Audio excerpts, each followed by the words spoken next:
Bonjour, c'est Christina pour le 17e chapitre du Tao Te Ching.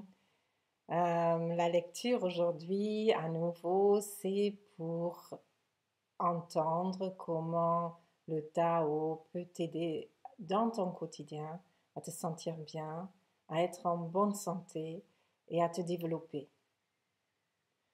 Voilà, je te fais aujourd'hui donc cette lecture du 17e chapitre qui est assez concis. Il est très court, il est très clair. J'ai choisi une traduction un peu différente des autres fois parce que je me suis rendu compte qu'elle était un peu obscure. Donc je voulais quand même pas rendre les choses plus complexes et difficiles qu'elles ne le sont. Donc voici une traduction qui est simple, facile à comprendre et on va voir ce qu'on peut en faire pour qu'elle te soit utile. Voilà, comme d'habitude, je te propose de te mettre à l'aise, de t'installer confortablement et tout simplement de te laisser imprégner par les mots, par la mélodie des mots. Je vais te lire le texte 2 fois parce qu'il est très court et comme ça tu peux vraiment te laisser être avec ce chapitre et nous verrons comment tu peux te l'approprier. Voilà, déjà ça c'est tout un exercice en soi de pouvoir juste écouter sans te sentir obligé de réagir, de comprendre, de faire quelque chose. Juste écouter et laisser arriver les mots que tu entends à un niveau plus profond que juste ta première euh, compréhension. C'est déjà un exercice en soi parce que ça, tu peux t'entraîner à le faire dans ta vie. Quand quelqu'un te parle et surtout dans des situations difficiles, parfois il est essentiel de pouvoir tout simplement déjà écouter. Et souvent on s'empêche d'écouter parce qu'on a peur de ce qu'on va entendre, on a peur que ce qui va se dire nous agresse, donc on est tout de suite sur la défensive ou en tout cas dans une réactivité. Alors que si tu te laisses t'imprégner par ce qui est dit, parfois tu peux atteindre à un autre sens et surtout une autre signification pour toi. Quelque chose qui n'est pas forcément agressif, mais où tout simplement l'autre s'exprime. Même si peut-être il s'exprime maladroitement, mais peu importe, c'est de toi dont il s'agit et de comment tu peux accepter de ne pas te laisser agresser. Ça, c'était une petite parenthèse, mais c'est le cadeau de la semaine. Un petit cours sur l'écoute. Voilà. Donc maintenant, tu peux t'installer, ouvrir tes oreilles et ton cœur et laisser résonner les mots du 17e chapitre du Tao en toi.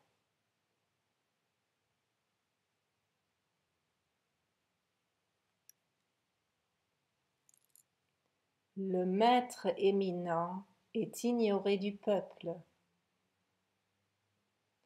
Ensuite vient celui que le peuple aime et loue, puis celui qu'il redoute, enfin celui qu'il méprise. Si le maître n'a qu'une confiance insuffisante en son peuple, celui-ci se méfiera de lui. Le maître éminent se garde de parler, et quand son œuvre est accomplie et sa tâche remplie, le peuple dit « Cela vient de moi ».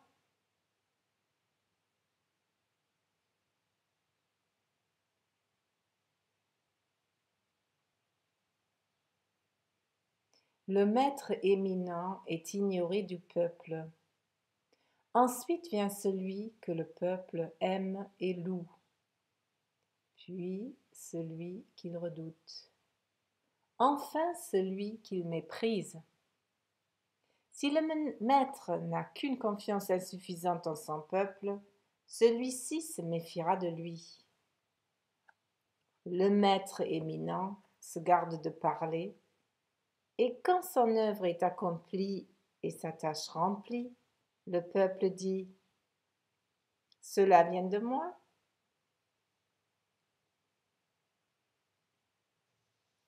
Voilà notre chapitre 17.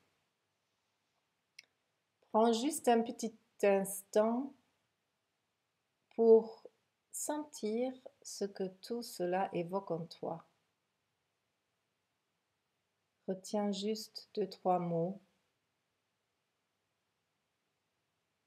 Tu peux les noter si tu veux, mais juste les retenir, ça va bien aussi. Puis nous allons voir ce que tu peux en faire pour toi.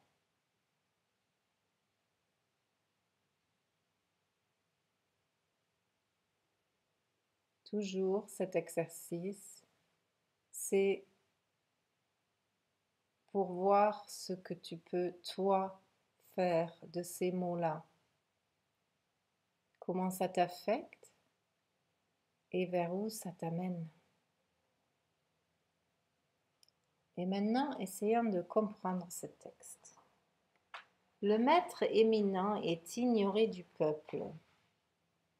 Ça veut dire que, alors le maître éminent, c'est le maître suprême, on va dire, celui qui est un vrai maître. Donc il est ignoré du peuple, c'est-à-dire le peuple, il ne sait pas qu'il est là. Il ne sait pas que c'est lui le maître. Il ne sait pas que c'est lui qui donne l'impact. Ensuite vient celui que le peuple aime et loue. Ça, c'est le maître qui a bonté et justice. Il dirige, voilà, avec ces valeurs-là. Le premier dirige avec les valeurs du Tao ou dans le principe du Tao. Celui-ci, il dirige un peuple en justice et bonté. Puis celui qu'il redoute. Ça, c'est celui qui dirige le peuple avec intelligence et savoir. Alors là, le peuple, il redoute parce qu'il se sent bête à côté, hein, tout simplement. Donc, il le redoute parce qu'il se dit, ouh là là, celui-là, il est vraiment intelligent. Euh, ça, je ne peux pas me mesurer. Voilà. Et enfin, celui qu'il méprise. Alors, celui qu'il méprise, c'est celui qui dirige par l'industrie et le profit.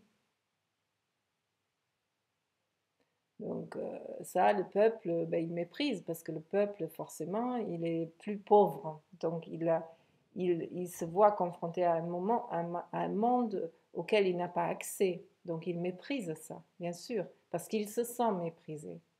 Et c'est ce que dit la prochaine strophe, si le maître n'a aucune confiance euh, en son peuple, celui-ci se méfiera de lui.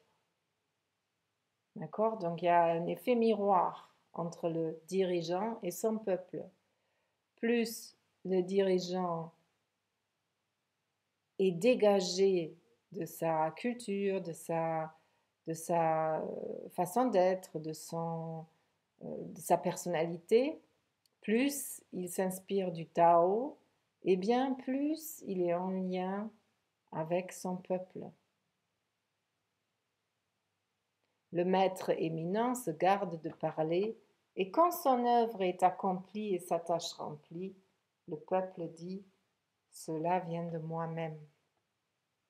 Donc le maître suprême, il ne se met pas en avant, il se garde de parler. Il agit par le non-agir, c'est-à-dire il est là. Il est là, et comme un miroir d'ailleurs, hein, comme un miroir qui est juste là, qui n'a pas d'action particulière, il est là. Et le maître qui agit par le Tao, il est là. Et il tient l'espace. Et le peuple, du coup, il peut dire, oh, j'ai bien réussi. C'est moi qui ai fait ça. C'est comme un enfant, comme quand on apprend quelque chose à son enfant, on va pas lui dire, oh, tu fais mal. Non, on va le mettre sur le chemin, on va lui montrer le chemin, de façon à ce qu'il puisse lui le faire et retirer le bénéfice de l'expérience positive d'avoir fait le chemin. Et l'enfant, il va dire, oh, regarde ce que je sais faire. Oui, mon chéri ou ma chérie, tu as bien fait. Voilà, le maître, le bon parent, si je peux dire, ne, ne s'approprie pas la réussite de son enfant. Il lui ouvre le chemin, il lui tient l'espace et il laisse l'enfant se développer et bénéficier de ce développement. Donc, comme on voit, c'est un exemple, euh, un chapitre qui est vrai pour diriger un peuple, puisque le Tao il utilise beaucoup cette métaphore-là, mais c'est vrai aussi pour l'éducation, c'est vrai aussi pour une relation quelconque, et donc c'est vrai aussi pour une relation qu'on entretient avec soi-même. Alors à ce moment-là, qu'est-ce que ça veut dire? Eh bien, on est ici dans les deux notions, l'être et l'ego. Donc, l'ego, il va toujours croire que c'est lui le grand, celui qui sait faire, hein. Alors que c'est depuis ton être que tu vas arriver à croître, à te développer, à trouver de nouvelles solutions. Mais ton ego, il va dire, waouh, super, j'ai une idée géniale là. Mais d'où vient l'idée? L'idée vient d'une source. L'idée vient de ton être qui est en connexion avec le Tao.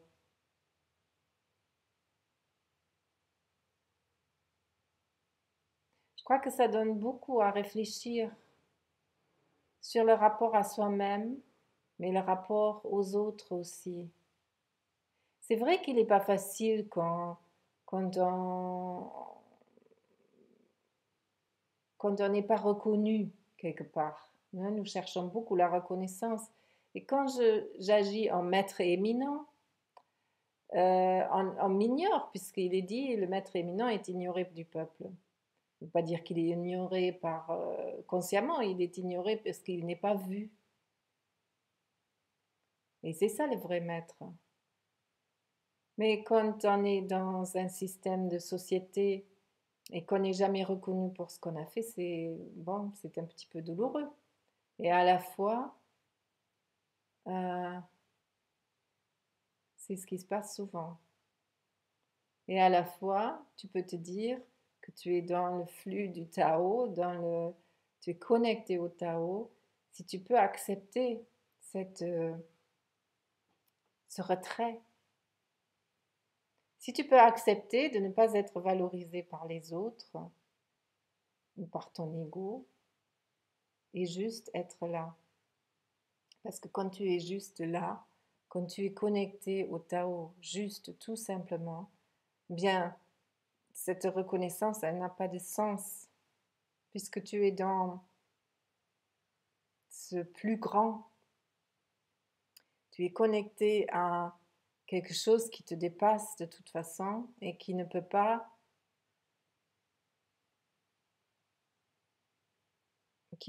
venir de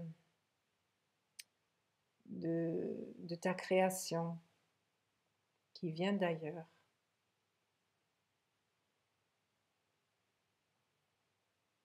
Alors je t'invite à trouver un exemple dans ta vie où dans une relation, dans ou avec toi-même dans une situation, peu importe, de trouver un exemple qui illustrerait comment il est difficile ou comment il est possible, l'un ou l'autre, de, euh, de- d'adhérer à ce principe du 17e chapitre, d'être ignoré et pourtant d'être à la source. Voilà, je t'invite à explorer ça pour toi et aussi, bien sûr, à mettre tes commentaires ici dans le groupe pour les partager.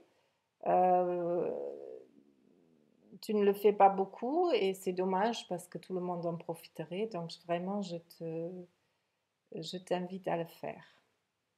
Et tu peux bien sûr me contacter si tu souhaites travailler avec moi, si tu souhaites approfondir ces notions qui, bien sûr, il ne s'agit pas d'approfondir les sujets du taoïsme, mais plutôt à regarder ta vie à toi.